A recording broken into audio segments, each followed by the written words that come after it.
Bene, iniziamo, buonasera da Matera, cominciamo subito con il risultato, l'avete già sentito, 1-1 tra Matera, Sassi e Potenza. Come sempre possono partire le immagini, variopinta la coreografia, lo stadio era pieno, per fortuna le tifoserie si sono affrontate sportivamente, solo esponendo degli striscioni, non è successo nulla, ma subito le azioni, il Potenza passa in vantaggio, fallo su Arancio per l'arbitro Guerriero di Catanzaro il rigore, batte Massimo De Solda e segna 1-0.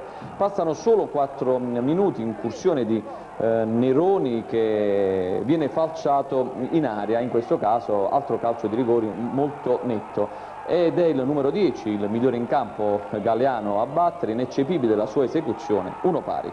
Poi il momento più interessante della partita con continui capovolgimenti di fronte, prima è Proculo che ha sui piedi la palla per il 2-1 ma tira le stelle, dopo 50 secondi azione analoga con dovremo vederlo in questo momento, un lancio improvviso con analoga conclusione alta di Neroni. Poi cala un po' il ritmo, diminuiscono le emozioni come comprensibili, ma è il Matera Sassi che si rende pericoloso, soprattutto spinto da un incontenibile Galeano che è stato un poco, ecco lo vediamo con il numero 10, è stato il motore di questa squadra e le occasioni sono quasi sempre state propiziate dai suoi lanci, come questo, lancia un cross perfetto praticamente con un colpo di testa di Neroni che costringe a terra Circello. Qua siamo poi finisce il primo tempo, nel secondo tempo subito una grande occasione per il Matera, per il numero 9,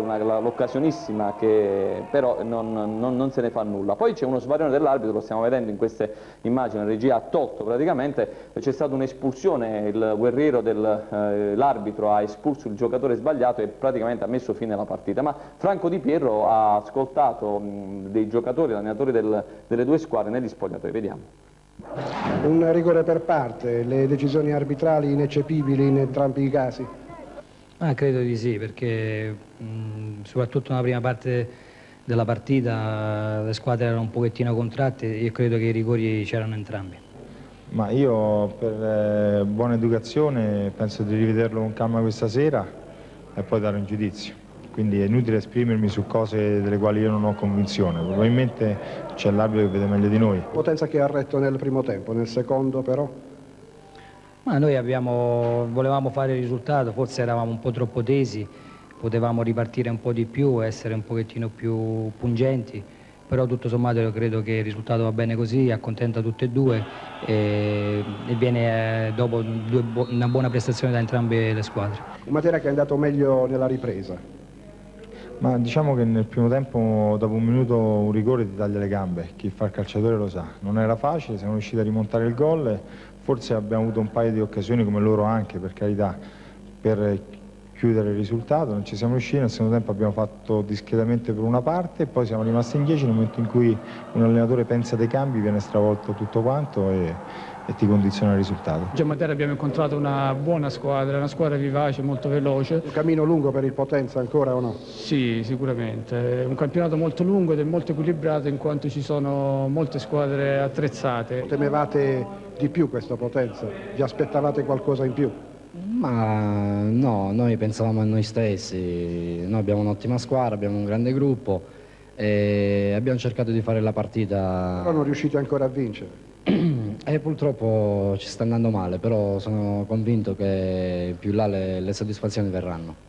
Quindi forse a gioire non è stato nessuno, sicuramente invece a gioire è stato chi ha giocato a Bernal del Totogol e ha vinto 2 miliardi e 800 milioni circa. La linea allo studio. A Vallone, soltanto una domanda prima di salutarci. C'è stata sostanziale tranquillità, le due tifoserie come si sono comportate? Ma bisogna dire che sono state, innanzitutto le forze dell'ordine hanno fatto sì che non succedesse nulla, che le tifoserie non venissero a contatto, ma comunque sono state molto corrette, come dicevo in apertura si sono fronteggiate a suon di striscioni, vi racconteremo anche domani nei servizi anche degli striscioni ironici, ovviamente si prendevano un po' in giro, ma sono state sostanzialmente corrette, quindi si è visto lo spettacolo sia in campo che sugli spalti.